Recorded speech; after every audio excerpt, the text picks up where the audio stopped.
جب یہ آیت مبارکہ آئی کہ اے میرے حبیب کے غلاموں، میرے حبیب کی آواز سے اونچی آواز نہیں کرنی، لا ترفعوا اصواتکم فوق صوت النبی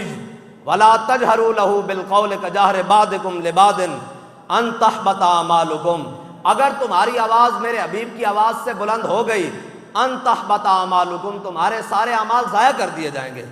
وانتم لا تشعرون، اور تمہیں لاشعوری کے اندر ڈال دیا جائے گا۔ اور اس آیت کے نازل ہونے کے بعد، اس کا جو شان نزول ہے، اس کے نازل ہونے کے بعد حضرت جناب سیدنا صدیق اکبر حضور سے ایسے گفتگو کرتے ہیں جیسے سرگوشیاں کی جاتی ہیں،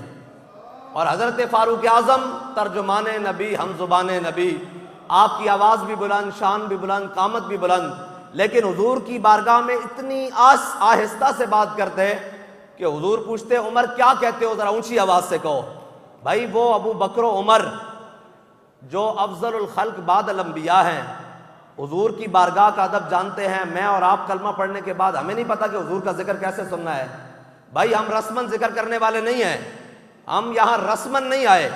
نہ ہمارا کام ہے رسم سے، ہم حضور کا ذکر کرنے کے لیے آئے ہیں اور حضور کی بات سنوانے کے لیے آئے ہیں۔ حضرت اماں عائشہ صدیقہ فرماتی ہیں کہ امام الانبیاء صلی اللہ تعالیٰ علیہ وسلم کے گھر میں حاضر تھی، حضور کے گھر میں ایک بکری تھی، بکری کہتے کہ امام الانبیاء صلی اللہ تعالیٰ علیہ وسلم جب کاشانہ اقدس سے باہر تشریف لے جاتے، حضور نماز کے لیے تشریف لے جاتے، کسی قبیلے کے صلح کے لیے تشریف لے جاتے، جنگ کے لیے تشریف لے جاتے، تو کہا کہ حضور کے غیر موجودگی میں وہ جو ہمارے گھر میں بکری تھی وہ پورے گھر کا چکر لگاتی، کبھی دائیں سے بائیں، جناب جنوب سے شمال، مشرق سے مغرب، پورے گھر میں اس نے ادھم مچایا ہوتا۔ کہا کہ جب امام الانبیاء صلی اللہ تعالیٰ علیہ وسلم اپنے کاشانہ اقدس میں حاضر، حضور تشریف لے آتے اپنے کاشانہ اقدس میں، فلم یترمرم کراہیت ان تبع رسول اللہ، یہ حدیث کے الفاظ ہیں، بخاری شریف میں یہ حدیث ہے۔ کہا کہ وہ بکری گھر کی ایک نکر میں بیٹھ جاتی اور فلم یترمرم کراہیت ان تبع رسول اللہ، اور ایسے سہم کے بیٹھ جاتی اور اپنی دم بھی زور سے زمین پر نہ مارتی، اس سے کہیں بے ادبی رسول نہ ہو جائے۔ یہ حضور کی بارگاہ ہے۔ اور باب جبریل کے پہلو میں ذرا دھیرے سے فخر کہتے ہوئے جبریل کو یوں پایا گیا کہ اپنی پلکوں سے درے یار پہ دستک دینا، اونچی آواز ہوئی، عمر بھر کا سرمایا گیا۔ یہ حضور کی بارگاہ ہے۔ اور علامہ، یہ اقبال کا ایڈیٹوریم ہے، اور علامہ اقبال سے پوچھتے ہیں اقبال تو بھی ادب رسول کے بارے میں کیا کہتا ہے، تیرا کیا خیال ہے؟ وہ اقبال ویسے حج پر تو نہیں گیا، لیکن محبت رسول میں وہ خیالی دنیا میں حضور کی بارگاہ میں پہنچا اور جا کر کہتا ہے کہ میں نے حضور کی بارگاہ میں سر رکھ دیا، ہاں جی، پیش نظر وہ نو بہار اور دل ہے سجدے کو بے قرار، ارے روکیے سر کو روکیے، ہاں یہی تو امتحان ہے۔ اقبال کہتا ہے میں نے جا کر حضور کی بارگاہ میں سر رکھ دیا، کہتا ہے اس وقت کا بادشاہ عبدالعزیز آ گیا، وہ آ کے کہنے لگا اوے اقبال تو مشرک ہو گیا ہے، اتنا ادب رسول کرتا ہے، یہ تو نے کہاں سر رکھ دیا ہے؟ تو اقبال نے پھر اس کو اپنی خیالاتی دنیا میں جواب دیا ہے۔ اقبال کہتا ہے سجود نیس عبدالعزیز اقبال کہتا ہے اوے مجھے توحید نہ سکھا، میں مشرک نہیں ہوا۔ اقبال کہتا ہے سجود نیس عبدالعزیز بروبم میاں خاک از در دوست، اقبال کہتا ہے حضور کے در پر میں نے سر اس لیے رکھا ہوا ہے کہ امام الانبیاء کی بارگاہ میں جو خاک گری ہے نا، اقبال اس کی اپنی پلکوں سے صفائی کر رہا ہے۔ حضرت مولا کائنات علی المرتضیٰ رضی اللہ تعالیٰ عنہ، حضرت مولا کائنات سواری پر سوار ہونے لگے تو آپ نے سواری پر پاؤں رکھتے ہی مسکرائے۔ صحابہ نے کہا حضور آپ کیوں مسکرائے ہیں، اے علی المرتضیٰ آپ کیوں مسکرائے ہیں، یہ سنیے گا ادب رسول کیا ہے۔ انہوں نے کہا میں نے اس لیے مسکرایا ہوں کہ میں نے اپنے آقا و مولا کو جب بھی سوار ہوتے دیکھا حضور مسکرائے تھے، اس لیے میں مسکرا گیا۔ محبوب غم گسار کی محنتوں کا یہ خوب ہم نے صلا دیا، جو ہمارے غم میں صدا رہے انہیں ہم نے دل سے بھلا دیا، تیرے سور و بدر کے باب کے ہم ورق الٹ کر گزر گئے، اور تیری روایتوں کی حکایتوں نے ہمیں مزہ دیا، اور ہم تیرے مزار کی جالیوں کی مدحتوں میں مگن رہے، اور تیرے دشمنوں نے تیرے چمن میں خزاں کا جال بچھا دیا۔ آج اسلام کا نام لے کر جس کا جو دل چاہتا ہے وہ پتہ نہیں کیا تشریح شروع کر دیتا ہے۔ اقبال بتا اسلام کی تشریح پوچھنی ہے تو کس سے پوچھیں؟ اقبال کہتا ہے دین اگردت پختہ بے آدابیش،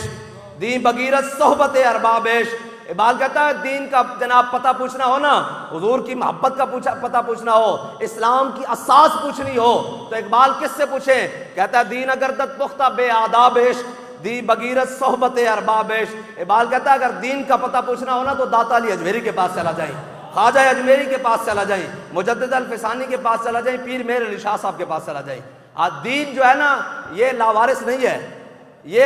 بڑی قربانیوں کے ساتھ آج بھی اسلام اپنی پاور کے ساتھ کھڑا ہے، نہ تو کسی مولوی کے پگ کی وجہ سے، نہ کسی پیر کی فقیری کی وجہ سے، نہ کسی سیاستدان کی سیاست کی وجہ سے، نہ کسی جرنیل کی وردی کی وجہ سے۔ اسلام آج بھی اپنے مزاج کے ساتھ کھڑا ہے، اگر اس کے مزاج کے ساتھ ویل چیئر والا لگ جائے گا تو وہ اس کو بلند کر دے گا، باقیوں کو نیچے کر دے گا۔ پہلے انبیاء اللہ کی بارگاہ میں دعا کرتے رہے، یا اللہ ہمیں اپنے اس حبیب کی امت سے بنا جس کا نام اقدس تو نے اپنے نام گرامی کے ساتھ لکھا ہوا ہے، اس حبیب کی امت سے بنا۔ اور وہ انبیاء، اولو العزم انبیاء، وہ دعا کرتے رہے اللہ کی بارگاہ میں، یا اللہ ہمیں اپنے حبیب کی امت میں سے بنا۔ تو آپ اور مجھے یہ اعزاز مفت میں مل گیا ہے، ہم نے کوئی نیکیاں عالم ارواح میں کسی نے کوئی نیکی نہیں کی کہ جناب ہمیں یہ، بلکہ یہاں بڑی عجیب بناتا ہے، حضرت جنید بغدادی بغداد کی گلی میں ایسے گزر رہے، ایک کتا گزر رہا، آپ ہاتھ باندھ کے کھڑے ہو گئے۔ کسی نے کہا حضور یہ جانور ہے، کتا ہے، آپ اس کے آگے ہاتھ باندھ کے کھڑے ہو گئے۔ حضرت جنید بغدادی نے کہا یار اس کتے نے زبان حال سے میرے پر ایک سوال چھوڑا ہے۔ انہوں نے کہا جی کیا سوال چھوڑا ہے؟ انہوں نے کہا یہ کتا مجھے کہتا ہے کہ جنید آج تو بڑا تو جناب بڑا پارسا بنا ہوا ہے، بڑا اللہ اللہ کرتا ہے، بڑی نمازیں پڑھتا ہے، ہمیں یہ تو بتا کہ عالم ارواح میں تو نے کون سی نیکی کی کہ اللہ نے تجھے انسان بنایا، اور میں نے کون سا گناہ کیا کہ اللہ نے مجھے کتا بنا دیا ہے؟ تو حضرت جنید بغدادی کہتے ہیں میں ہاتھ باندھ کے اس کے سامنے کھڑا ہو گیا کہ یہ تو اس کا محض فضل تھا کہ اس نے مجھے انسان بنا کر دنیا میں بھیجا ہے، اور ہمیں صرف انسان بنا کر نہیں بھیجا، اپنے حبیب کی امت بنا کر بھیجا ہے۔ اور وہ بھی امت کون سی؟ عطائے عرب، جلائے کرب، فیوز عجب، بغیر طلب، یہ رحمت رب ہے کس کے سبب، بے رب جہاں تمہارے لیے۔ یہ ہماری کوئی نیکیوں کی وجہ سے نہیں ہے، یہ معاذ اللہ اور اس کے رسول کا کرم ہے۔ ورنہ حافظ شرازی ہے تو بڑا رند شاعر، وہ کہتا ہے دہاد حق عشق احمد بندگان چیدہ خدرا۔ حافظ شرازی کہتا ہے اللہ تعالیٰ ہر ایک کو اپنے حبیب کی محبت نہیں دیتا، چن چن کے دیتا ہے۔ اگر ہر ایک کو محبت ملنی ہوتی تو جناب ابو جہل مکے میں تھا، ابو لہب مکے میں تھا، عتبہ مکے میں، شیبہ مکے میں، امیہ مکے میں، یہ سارے بیگانے ہو گئے۔ بلال از حبش، صہیب از روم، سلمان از فارس، ابو لہب از مکہ چبل اجابیس۔ بلال کو حبشے سے بلایا اپنے حبیب کی محبت دینے کے لیے، صہیب کو روم سے بلایا، سلمان کو فارس سے بلایا، ابو لہب کو رشتہ دار ہوتے ہوئے بیگانہ کر کے رکھ دیا۔ اللہ تعالیٰ ہر ایک کو محبت نہیں دیتا، چن چن کے دیتا ہے۔ واللہ یختص برحمتہ من یشاء، اللہ جسے چاہتا ہے وہ اپنی رحمت کے لیے خاص کر لیتا ہے۔ اور اللہ کی رحمت ہے کیا؟ اللہ کی رحمت کا مظہر اس کائنات میں سب سے بڑا وہ آقا و مولا صلی اللہ تعالیٰ علیہ وسلم کی ذات ہے۔ حافظ شرازی کہتا ہے اللہ تعالیٰ ہر ایک کو محبت رسول دیتا ہی نہیں، جس کو دیتا ہے چن چن کے دیتا ہے۔ وہ ترخانہ دا منڈا ہوئے تے اقبال ہوئے، پڑھیا لکھیا یورپ دا جناب سارا کچھ ہوئے، تے ترخانہ دا منڈا ہوئے، جماعت علی شاہ صاحب سید ہون بڑھے ہون تے جناب جنازے چاہ جان، لوگ کہیں حضور آؤ زیارت کرو چہرے دی، تے شاہ صاحب نے کہا نہیں چہرے دے بند کر دیو، پیر کھولو۔ انہوں نے کہا حضور سید ہو گئے پیر دیکھ دیو، فرمایا خالی ویکھدا نہیں سید جماعت علی شاہ غازی علم الدین دے پیر چمے گا۔ انہوں نے کہا حضور سید ہو کے ترخان دے پتر دے پیر چم دیو۔ انہوں نے کہا اس واسطے چم رہے ہیں کہ ساڈے آقا و مولا دے نال وفا کر کے جا رہے ہیں، اور تو کوئی وجہ نہیں۔ حضرت بشر بن معرور یہ صحابی رسول ہیں، غزوہ خیبر کے موقع پر ہمارے آقا و مولا صلی اللہ تعالیٰ علیہ وسلم غزوہ خیبر میں تشریف لے گئے، خیبر فتح ہوا، حضور اپنے خیمے میں جلوہ گر ہیں۔ اتنی دیر میں امام الانبیاء صلی اللہ تعالیٰ علیہ وسلم کے سامنے ایک بکری کی بھنی ہوئی رستی لے کر آئی گئی، بکری بھنی ہوئی۔ تو امام الانبیاء صلی اللہ تعالیٰ علیہ وسلم جب لقمہ لینے لگے تو وہ دستی کا گوشت خود بول اٹھا، وہ حضور کے سامنے بول پڑا، کہنا یا رسول اللہ مجھے تناول نہ کیجئے گا، میرے اندر زہر موجود ہے۔ حضور نے وہ گوشت رکھ دیا، لیکن حضور کے سامنے یہ صحابی بیٹھے ہیں، بشر بن معرور ان کا نام ہے، حضرت بشر بن معرور یہ صحابی ہیں، انہوں نے وہ لقمہ اٹھا کر منہ میں ڈال لیا۔ جیسے ہی ڈالا تو وہ زہر اتنا تیز تھا کہ وہ زبان سے لگتے ہی وہ تڑپنا شروع ہو گئے۔ تو صحابہ نے انہوں نے کہا کیا حضور نے جب گوشت کا لقمہ چھوڑ دیا آپ نے منہ کے اندر ڈال کر واپس کیوں نہیں نکالا؟ انہوں نے پتہ کیا کہا؟ انہوں نے کہا سامنے رسول اللہ جلوہ گر تھے، اور بشر بن معرور کو یہ گوارا نہیں ہوا کہ حضور کے سامنے ایسے لقمہ نکالے۔ بشر بن معرور جان دے رہا ہے لیکن حضور کی طبیعت پر ناگوار گزارنا یہ بشر بن معرور کو گوارا نہیں۔ یہ ہے بارگاہ رسالت کے آداب۔ صحابی آئے حضور کی بارگاہ میں اور آ کر عرض کی یا رسول اللہ میں آپ کا دیدار کرنے کے لیے آتا ہوں مسجد میں، حضور آپ وہاں جلوہ گر نہ ہو، میں حضور آپ کے کاشانہ اقدس کے باہر کھڑا ہو جاتا ہوں، آپ کا مجھے دیدار ہو جاتا ہے، اب میں گھر واپس جاتا ہوں، میرا دل نہیں لگتا حضور آپ کے بغیر، میں پھر آپ کو دیکھنے کے لیے آ جاتا ہوں۔ تو انہوں نے کہا یا رسول اللہ یہ بھی مجھے پتہ ہے ان قریب میں نے بھی دنیا سے چلے جانا ہے، اور یا رسول اللہ یہ بھی میں جانتا ہوں کہ آپ نے بھی دنیا سے تشریف لے جانا ہے، حضور آپ مجھے بتائیں کہ قیامت والے دن کیا بنے گا؟ حضور آپ تشریف لے جائیں گے دنیا سے، میرا دل تو قبر میں بھی نہیں لگنا، میں نے تو کل حشر میں جنت میں چلا گیا تو میرا دل وہاں بھی نہیں لگنا، حضور آپ تو بڑے بڑے اولو العزم انبیاء کے ساتھ ہوں گے تو میرا کیا بنے گا؟ جب یہ محبت کا اظہار کیا نا حضور آپ کے بغیر میرا گزارا نہیں ہوتا، تو اللہ نے جبریل امین کو اپنے حبیب کی بارگاہ میں بھیجا اور کہا جا کر کہہ دو فَأُولَٰئِكَ مَعَ الَّذِينَ أَنْعَمَ اللَّهُ عَلَيْهِم مِّنَ النَّبِيِّينَ وَالصِّدِّيقِينَ وَالشُّهَدَاءِ وَالصَّالِحِينَ، میرے حبیب ان کو کہہ دو پریشان نہ ہو، اگر تم میرے حبیب سے محبت کرتے ہو قیامت والے دن بھی میرے حبیب کے ساتھ ہوگے، پریشان نہ ہو۔ امام الانبیاء صلی اللہ تعالیٰ علیہ وسلم کی محبت ہی اصل میں ایمان ہے۔ اقبال کہتا ہے مغز قرآن روح ایمان جان دین، قرآن کا مغز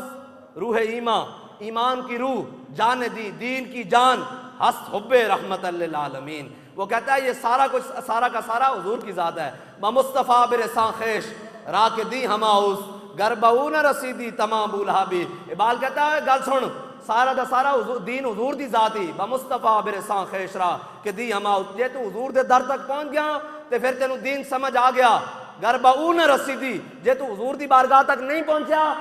تے تمام ابو لہبی است۔ اقبال کہتا پھر تیرے تے ابو لہب دے درمیان کوئی فرق نہیں، بس حضور آ گئے اور حضور کی ہی بات کرنی ہے اور بات بڑے کھلے دل سے کرنی ہے۔ امام الانبیاء صلی اللہ تعالیٰ علیہ وسلم کا میلاد شریف آ گیا ہے اور یہ 1500 سالہ آ گیا ہے،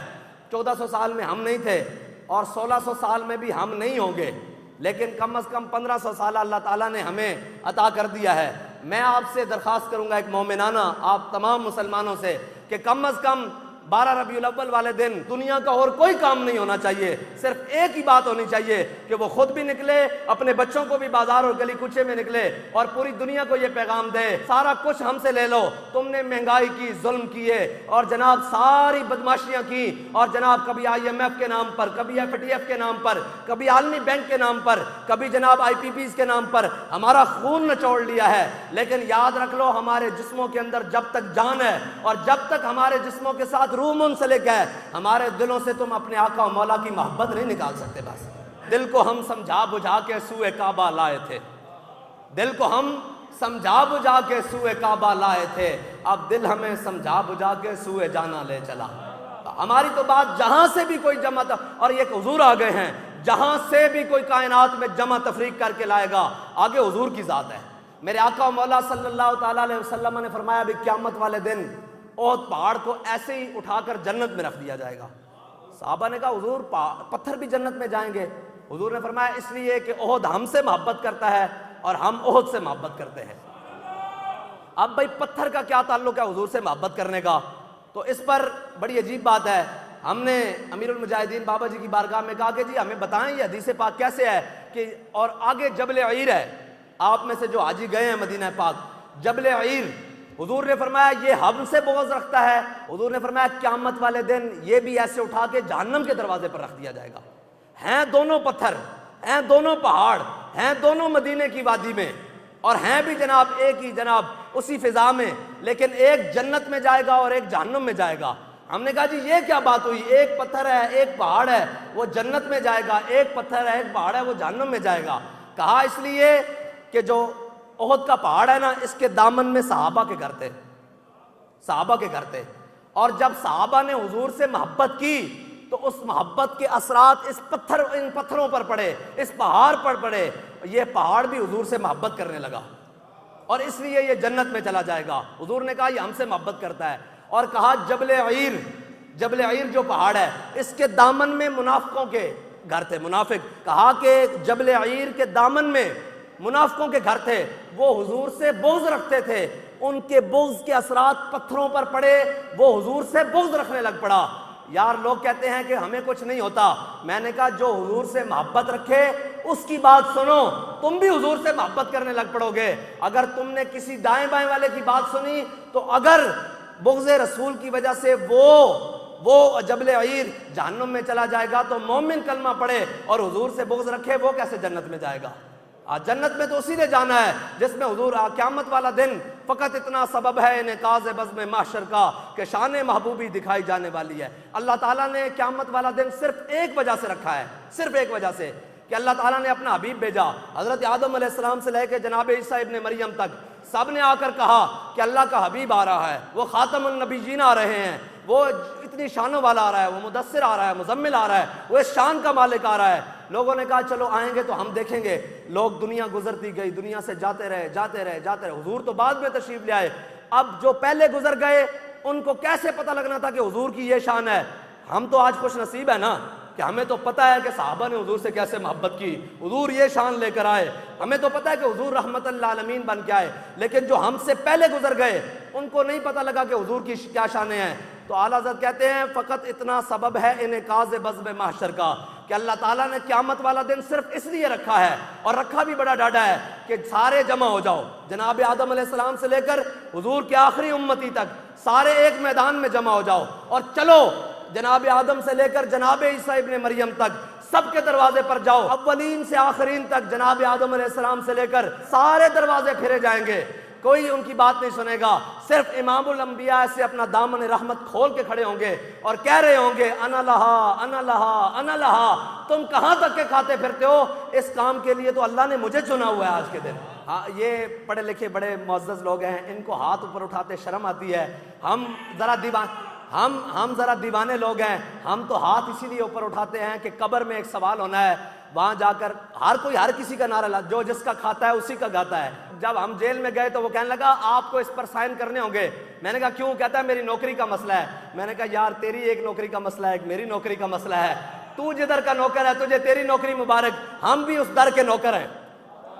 ہمیں ہماری نوکری مبارک۔ ہم تو صرف یہ نعرہ لگاتے اس لیے ہیں کہ جناب دنیا میں ہم نے رہنا ہے اور حضور کا نام ہی لینا ہے، باقی کسی کا نعرہ نہیں لگانا، اور قبر میں ہم نے پہنچنا ہے تو انہوں نے پوچھنا ہے کہ ما کنت تقول فی حق ھذا الرجل، تیسرا سوال یہی ہے، ما کنت تقول، یہ ماضی استمراری کا صیغہ ہے، بتاؤ دنیا میں ان کے بارے میں کیا کہتے رہتے تھے؟ تو ہم سے پوچھیں گے، ہم کہیں گے ان کے بارے میں پوچھتے ہو کہ قبر میں سرکار آئیں تو میں قدموں میں گروں، اور گر فرشتے سر اٹھائیں تو میں ان سے یوں کہوں کہ اے فرشتوں پائے ناز سے میں کیوں کر اٹھوں، مر کے پہنچا ہوں یہاں اس دل ربا کے واسطے۔ ہمارا تو زندگی کا مقصد ہی یہی ہے، بتاؤ دنیا میں ان کے بارے میں کیا کہتے رہتے تھے؟ تو ہم کہیں گے ہم سے پوچھتے تھے، ہم تو دنیا میں بھی ہاتھ اٹھا کر کہتے تھے یا رسول اللہ ہم دنیا میں بھی حاضر ہیں، قبر میں بھی حاضر ہیں اور آخر میں بھی حاضر ہیں۔